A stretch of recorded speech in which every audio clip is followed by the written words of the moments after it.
Well, this always happens when we talk, right? We're talking, Yes. and then suddenly you think I'm attacking you, right? And then you do this thing where you look away, Honestly, look at the crowd. It's so bizarre. Like, I'm literally saying to you Okay, about your... can we restart? I'm literally saying to you about your behavior. It changes depending on who you're speaking to. Absolutely. And how the conversation is going. Yes. And I'm saying to you, when you spoke to Hijab, it seemed like you was a lot more humbled. And now your posture, even your body language, everything is different. It's humbled.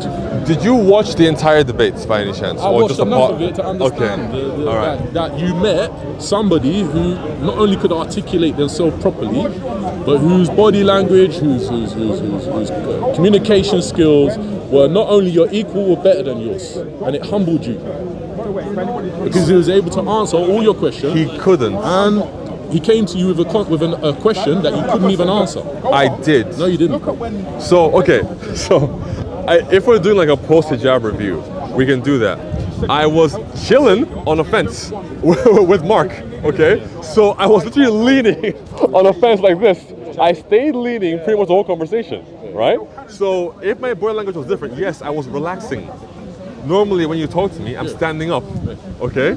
Secondly, when it came to hijab being my equal and answering all my questions, if he had answered all my questions, I would have said, fine, you answered them. But ultimately, the question I posed about if Allah is a moral monster or not, because it seems that in Islam, Allah writes down all the bad things you will do, and you have no choice but to actually do those things. So that's like called like fatalism, like what the Greeks used to believe, right? That everything that happens to you is by the will of the gods. So if you marry your mother and kill your father, like with Oedipus, oh, the gods willed it. No, I think it's clear in Islam that there's free will. God gives us free will. But after the event has happened, that is exactly as Allah subhanahu wa ta'ala has ordained it to happen. Is that a distinguishable difference to you? Yes, so that's it. He gave you that answer pertaining to that. Right. Not exactly what he said, word for word, verbatim. Then he asked you a question, which you were not able to answer. I did answer it. Let me speak. Rather than answer it, it was clear that you weren't comfortable with the question. Okay, Yeah. so he asked me that but before we move on to that other one, I told him about this Islamic fatalism, right? Where basically you have no free will, there is no morality because Allah just writes everything, right? So everything you do, right? You have no choice over it. Allah wrote it for you. So Allah's like a puppet master. Free will, though, doesn't Well, that means you guys don't have it. Yes or no? It does. So The statement that you made goes against the nature of free will. Yes. Which is clear in Islam. Yes or no? I don't know about that actually. Where is it clear in Islam that we have free will? Why you didn't ask him that? Huh? Why you didn't ask him that? Because essentially that was my question. Listen to this. Listen to this. You're asking questions now. Yeah. No, but you made a statement, right? Hijab didn't say that. Let me explain. He was clear to you about his answers. But the question you just asked me now, why you didn't ask him that? Because he didn't make that claim. What he was saying, if you watch the video, was that in Christianity, there are some thoughts on predestination, right? And that he agrees with one of them called compatibilism, where Allah's will and our will, Allah's universal will, and our actions line up at certain points, right? After they've happened. Well, sure, like they happen for us, but Allah has already known about these things beforehand because He wrote them down. After they've, yes, obviously He knows beforehand. But my issue, after it's happened, he can claim that is Allah's will. Right. Yes or no? But my issue with that, then, sure thing. Yeah. But here's the issue with that. The person still has free will. Okay, they don't have free will. Come on. Can I show you the hadith and we can read it together? Yeah. So I couldn't find it. What is shahada? Huh? What is shahada? It's a proclamation of faith. And do people have free will to choose? I'm going to say no. In Islam, no. Oh, bro, you're crazy, so you're taking the conversation somewhere it doesn't in the need to Christian go. perspective, It's impossible for you to state that. In the Christian perspective, right, sure, they have free will. But in Islam, let me show you why I say they don't have free will. Listen, let me say firstly, congratulations on your new persona. Which is what? Because it's a lot more listen, hear, speak.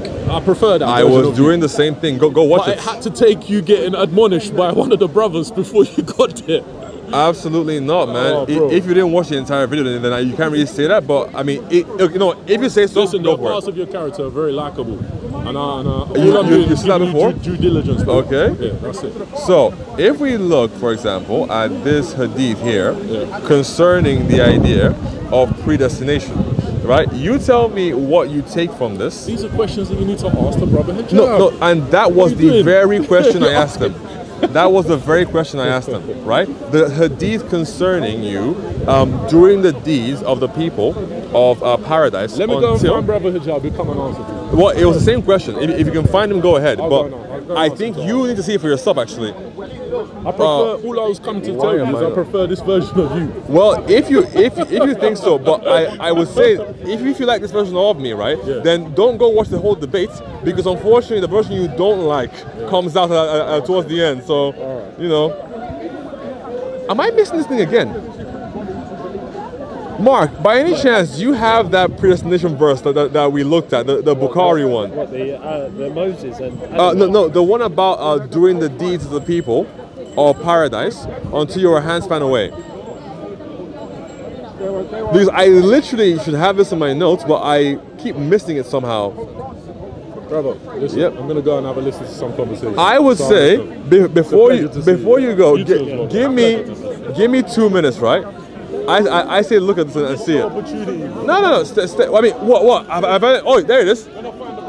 Wait, I've got it here for you, Khan. Khan! Oh, Khan, please come back. I've got it for you. Please come back. Let me show you something. All right, fair enough. What is it? Huh? This is Sahih Muslim 2643. Okay. So, my favorite part of this is towards the end, right? So, by him who besides whom there is no God, that one amongst you acts like the people deserving paradise, until between him and paradise there remains but a distance of a cubit, when suddenly the writing of destiny overcomes him, and he begins to act like the denizens, the people of hell, and thus enters hell. And another one acts in the way of the denizens of hell until there remains between him and hell a distance of a cubit, that the writings of destiny overcomes him, and then he begins to act like the people of paradise and enters paradise. So this means that you don't have any free will in Islam. So it's like it changes. So your destiny changes. Like it doesn't matter what you do, your destiny just changes based on. But based upon what Allah has, and actually the part before this, right? Yeah. So it is verily your creation is on this wise. The constituents of the one of you are collected for 40 days in your mother's womb in the form of blood. So what makes you up basically is connected to the 40 days of blood. After which it becomes a clot of blood in another period of 40 days. So now when 80 days, I guess, right? Yeah. Then it becomes a lump of flesh, and 40 days later Allah sends his angels to it with instructions concerning 4 things. So the angels writes down his livelihood, his death, his deeds, his fortune and misfortune. Yeah. And then you go into the part of like the predestination part. Okay. Yeah. So effectively, your life and death, deeds, fortunes and misfortunes. So if your deeds are already calculated, it doesn't there's matter, no morality. Yeah. Whatever you do, if it's you just gonna get if you kill out me at the end or whatever. Basically, if you kill me today, it's not because you wanted to. Allah told you to do it. Yeah. So in your last breath, you could just commit loads of good or bad deeds, basically. Based upon what Allah has sent his angels to write for you on day 120. In those instructions to the angels. Yes. Yeah. So now, not only is Allah a moral monster in that if we can attribute every evil action in the world to Allah, because without Allah, these actions would not be here. Yeah. So basically, think of the worst thing ever. Think of like Genghis Khan. He had no choice in Islam but to go and massacre people across Asia. Yeah. Hitler had no choice in Islam but to go and start World War II, kill a bunch of Europeans, kill a bunch of European Jews, kill a bunch of Africans, everything. Hitler couldn't do anything but. So that hadith is saying it's Allah's instructions. Yes. Yeah. So Allah already deemed that Hitler would do what he did before Hitler was born. Okay. Yeah. And the same lies for me and you if you believe in this idea. This is like we just reject it, basically. Yeah. Like Allah's instructed us to reject it. Yep. Yeah. So the reason you're a Christian and I'm a Christian is because Allah wrote that we were Christians. Yeah. So you can't pick, only Allah can. So it's fatalism. It's no different from what the Greeks believed, right? Like Perseus had no choice but to do what he did because the gods like wrote it out for him. So even if he tried to change destiny, he couldn't do it. Odysseus couldn't do the same thing. Prometheus couldn't do the same thing. When it even came to like the Olympian gods, even they were subject to faith. So whatever were actions they would actually do, they couldn't help but be subjected to like what faith had in store for them. So if Kronos was told by the fates that one of his kids would kill him, and so as a result he started to eat all of his kids except for one, which came and killed him, it was actually by him trying to avert what fate had for him that would cause him to kill them. And that's the same thing in Islam, it seems. But hey, come to Christ, leave Islam, man.